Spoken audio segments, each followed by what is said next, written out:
oil prices loom over everything. And of course, oil prices are now mainly driven by whether or not the Strait of Hormuz is open.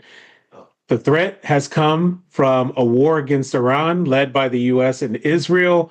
And all of these factors are playing into driving the stock market down. The major indices closed at their lows since the war started. Key support levels are getting tested. Market breadth, most importantly for the technical indicators I follow, is right back to the intraday lows that I thought ended the bearish trend in market breadth that has been in place for months. There was a huge intraday recovery on Monday, and now market breadth is right back to that level. All right, let's dive into the charts and get a direct visual on what's going on. All right, since oil looms over everything, let's take a look at ticker symbol USO, the United States Oil Fund. This is a proxy for oil prices. You can see USO has gone pretty much straight up ever since the war against Iran started. I want to see this correlation. You can see this correlation, you'll see this correlation, when I show you the other charts. As oil's gone up, essentially the market has gone down. Now this day here, this was Monday. This is a particularly curious day because this is the day when the market got all excited. Well, the oil, I think the futures on Sunday had gone up about 20%. And then the market got all excited when the Energy Secretary erroneously reported that a U.S. Navy ship had successfully escorted a tanker through the Strait of Hormuz. And then when that was refuted, oil came back up, but it was still down for the day. So it looked like it could have still been a potential top in oil.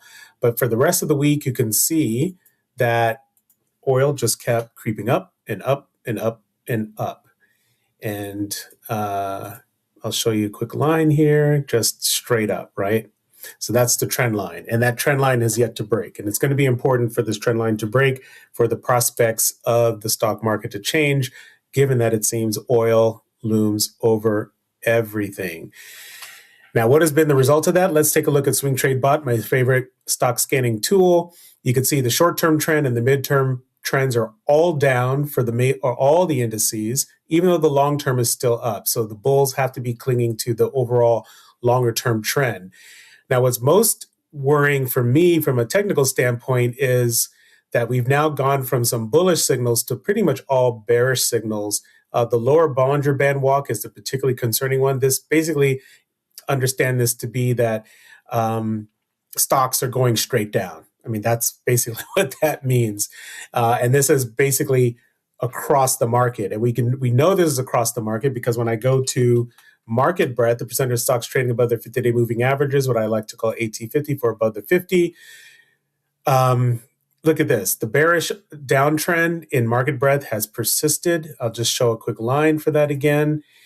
It has just persisted. Let's just draw some really rough lines here, like here. And I could draw another line for you here. Let's draw another line, steeper line down here. These are just very rough, but you can see that basically the pressure is on market breadth ever since that topping signal that I pointed out a long time ago, way back in January. And this is the day right here that I really got excited about. It was right here on Monday. This is again that day when oil faded strong and market breadth didn't fade, but it filled the gap and ended the day positive. That was such a bullish day, and that's what encouraged me for the rest of the week. But you can see here that the big damage happened on Tuesday when market breadth jumped and then faded to a flat close and then has gapped down, and then a fade here. And now, actually, this close matches exactly. I mean, this is why I love technicals. The close for market breadth matches exactly that low from November. It is below the intraday low from Monday. So essentially, market breadth is right back to a bearish trend and bearish behavior. So what I thought was the end of a bearish period for market breadth has now resumed. And what I'm fearing for the coming week is that we then break this low and continue lower. The only upside to this, to a break here, is that we may finally get officially to oversold levels, which is 20%. And you can check out my blog at drduru.com/122/blog to check out my trading rules for when the market goes oversold. This is a key bullish moment, but there are some tricks to trading around oversold levels. Okay, so that's market breadth for the short term. And then, of course, for the longer term, which is AT200 for above the 200, ticker symbol MMTH, it has also broken down. It has accelerated its downtrend. Very clearly, you can see that accelerated downtrend, and it's closed well below where it was the low in November, and it's right back to where it was. Let's see, this is well back in September of last year. So this is very bearish for the long term. So remember that even though the long-term trends on all the indices are still up, market breadth is now very bearish for the longer term. So all sorts of concerning signals here as far as the market is concerned. Now let's move on to the indices. You can imagine what the stories are here for the indices. S&P 500. The trend now, buyers stepping in as soon as the index is well overextended, say below this lower Bollinger Band. And remember, the lower Bollinger Band is defined by these black lines, which is 95% of the expected price volatility around the 20-day moving average, which is this dash line. We had a close, S&P 500 closed at 0.6% today, down 0.6% today, and almost tested the 200-day moving average. We might as well get this test over with. And of course, this is going to be a major long-term moment for the index because it has not even touched this long-term uptrend since last May and hasn't closed below it since last April. So this will be a major technical test. Same thing for the NASDAQ. The NASDAQ closed below the 200-day moving average, so it is officially in bear market territory. Remember, I do not wait until an index is 20% off its highs, all-time high, to define a bear market. As soon as it closes below its 200-day moving average, that's a bear market to me, and a lower close from here confirms the new bear market trading. So this is a major red flag for tech stocks. And you can see if you follow this red line along here, this is exactly where it closed way back in November, which now means we have a bigger trading range, which has been in place since last September. So the NASDAQ, tech stocks in general, have gone nowhere since September. All right. And then, of course, IWM, the ETF of small caps, is also lagging. It is below. It's confirmed, of course, its 50-day moving average breakdown, but it's doing better on a relative basis than the other indices for two reasons. One, it's well above its 200-day moving average still. And two, it hasn't quite tested the low from the end of December. So it is on a relative basis doing much better than the other indices. And then finally, let's take a look at the VIX. The VIX is well off of this uptrend that I drew a long time ago, which is that purple line there. And you can see it has remained elevated all week long, even with this major fade that started the week on Monday. The VIX has steadily recovered. And I'm afraid if current trends continue, it's going to take another test of, let's say, the 35 level and maybe a burst even higher to get closer to where it was last April during the tariff drama, trauma, and noise before the uptrend, before the force and the momentum in the VIX has ended. All right, let's now go into some individual stock and other ETF charts. This is ticker symbol TLT, the iShares 20+ Year Treasury Bond ETF. It's what I go to check out what's going on in the bond market for U.S. Treasuries. Very disturbing trend as oil has shot up. Interest rates have gone up as well, so TLT has gone down, and it's testing the lows of the year.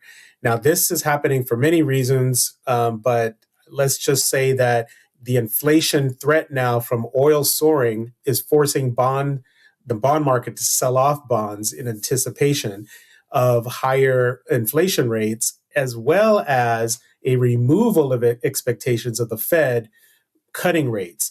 Now, I think a surprise could be in store because the GDP numbers came in very weak. So we have the job market weakening and we have the economy as a whole starting to weaken. And that's telling me that the Fed may actually, despite the inflation threat, may go ahead and cut rates, particularly given they're under political pressure to do so. I don't think it's going to happen in this next meeting, but maybe in the meeting after, and certainly by the time the new chair comes in May, which is just 2 months away. All right, so that's TLT. I went ahead as a contrarian and bought TLT. I'm only buying it for a bounce. Now, at the same time, interest rates have been soaring. Gold has not been able to gain any traction. So you can see here, gold is a gap down. It went up at first after the war started, but then gap down the next day.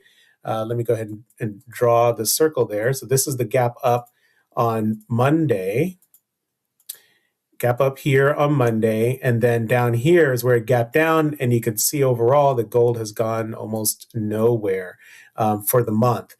Now, as far as my gold trade goes here, I have a calendar call spread where the short side is now basically worthless. It's going to expire on the March expiry, which is on March 20th.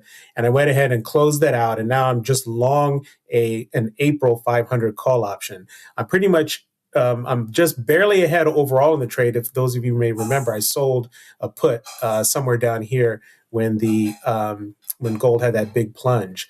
But right now, the gold trade looks a little tenuous. It looks like an overdue test of the 50-day moving average, which is this red line, is coming up.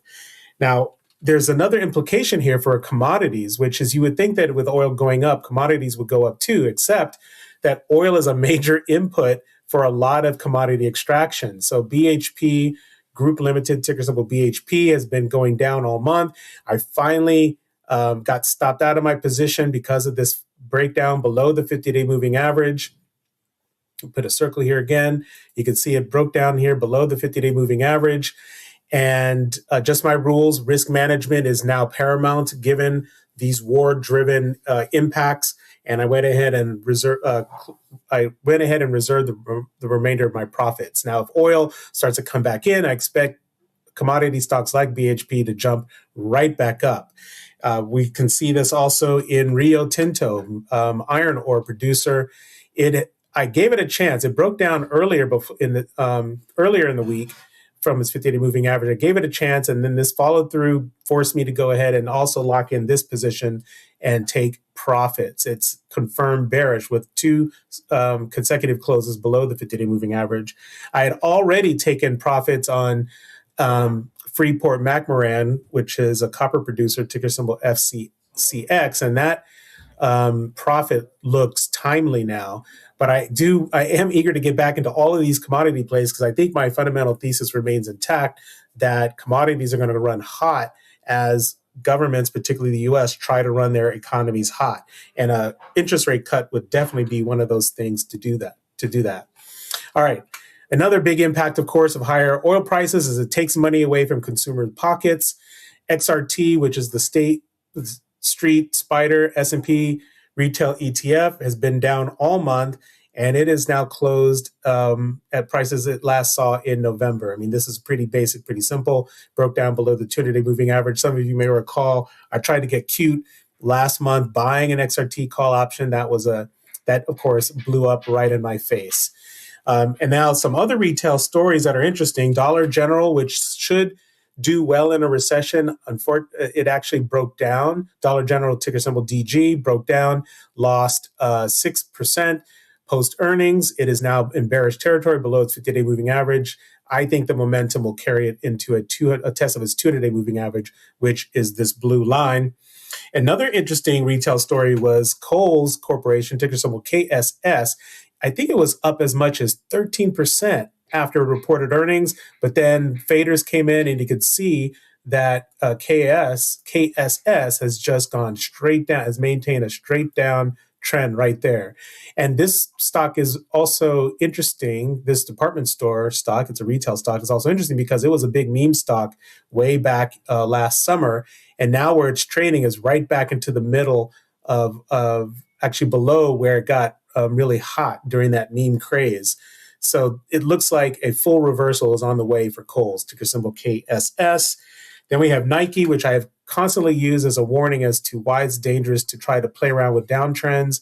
Just as a reminder, Nike topped out back in 2021 and is essentially trended down ever since. And it's acting like a stock that is going to stay in a downtrend. As you can imagine, as a retail stock, it has been down all month because of oil prices and the war. And Nike is all the way back to it's testing basically its lows from the tariff drama, trauma, and noise last April. So that's very significant. And then finally, there's a short that I actually did, Somnigroup International. I think it's a big mattress company.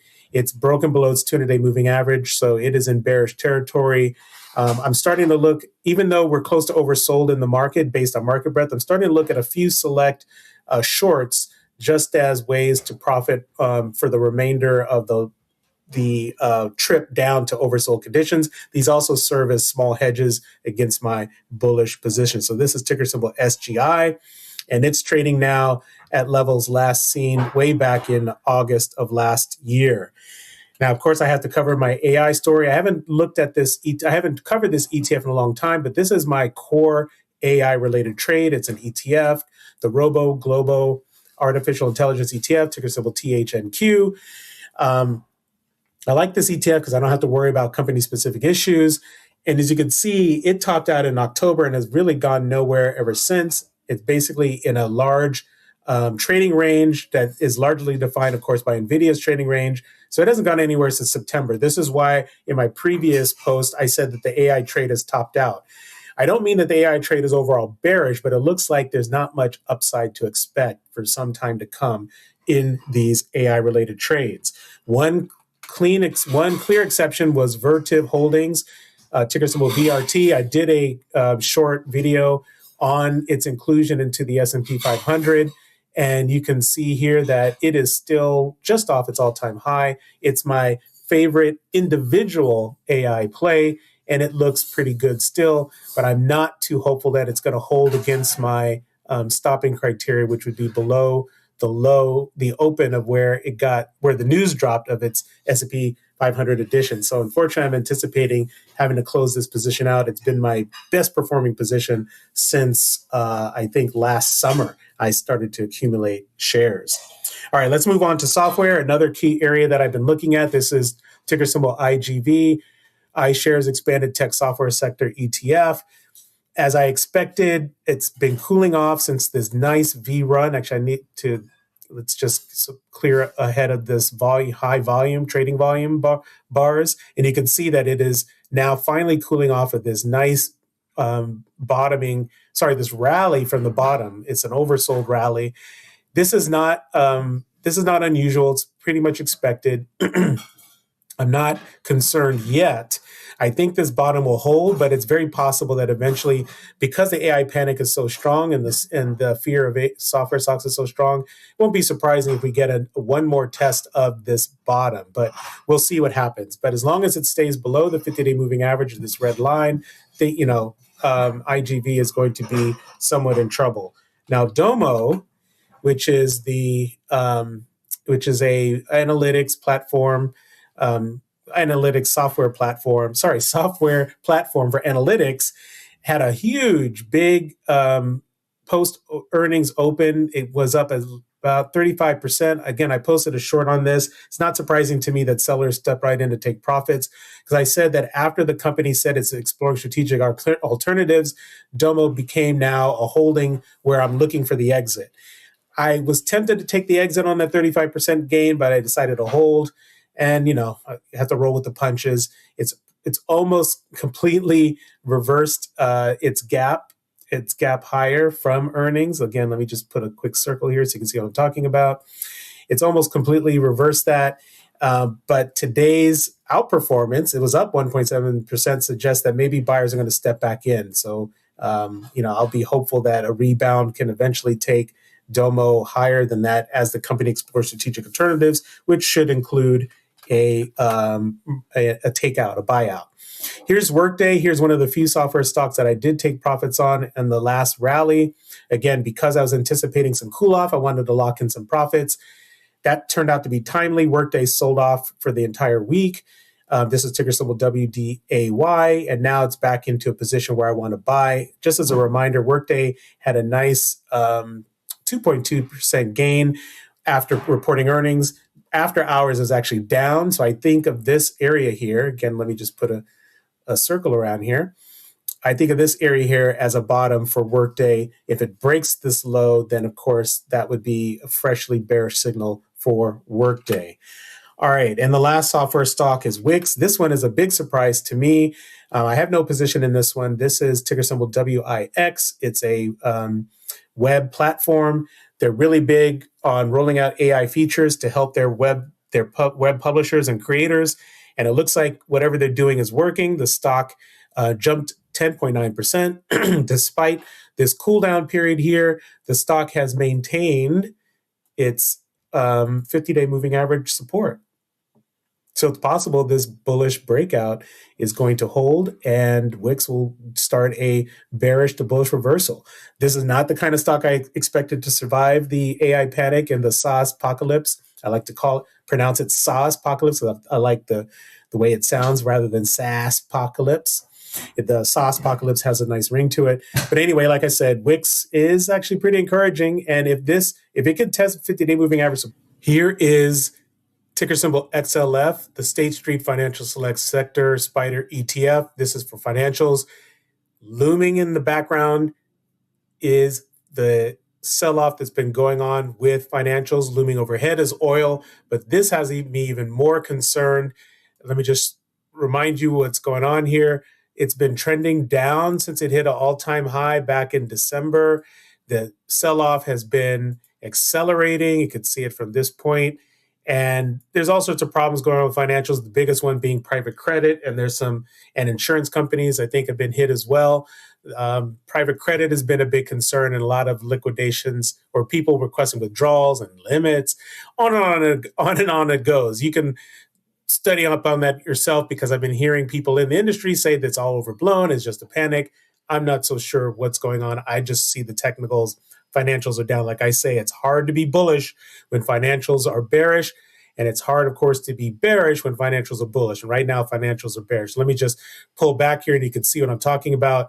Financials are now trading way back to where they were in April and basically in late April. So this is very concerning. Now, I won't go through the individual components of the financials or XLF, but I do want to show one financial related stock, which is Block, ticker symbol XYZ. It had a big up day. It was up 16.8% post earnings, and it had more buying that happened afterwards. I'll just highlight this here. And what you can see is that that initial burst of excitement post earnings has now all faded, and now there's a 50-day moving average breakdown. I went ahead and bought some puts on that. I want to get a few puts and shorts in, like I said, to ride on the path to oversold for market breadth. It was an interesting reaction because I didn't really understand why Block jumped so high, except for that Wall Street and algorithms tend to love announcements of layoffs because it means more profits for shareholders. Anyway, I don't have time to go through the bullish engulfing patterns that's created some excitement for me earlier in the week. Go back and watch that video if you want to review. I will have to do a separate video just showing the results. I'll just summarize it to say that of the 22 stocks that I showed that met the bullish trigger, the good news is that 17 of them actually stayed bullish or are still buyable from my standpoint. Unfortunately, the particular stocks that I picked out of that 22 basket, I think 2 happened to be in the 5 losers, and then the others were in the bigger bucket. Anyway, like I said, I might do a video just to review the results of those so you can get some perspective on just how well these stock scans can work for bullish patterns. All right, this is Dr. Duru with Ahan Analytics and the Market Breadth. Thank you for hanging in there.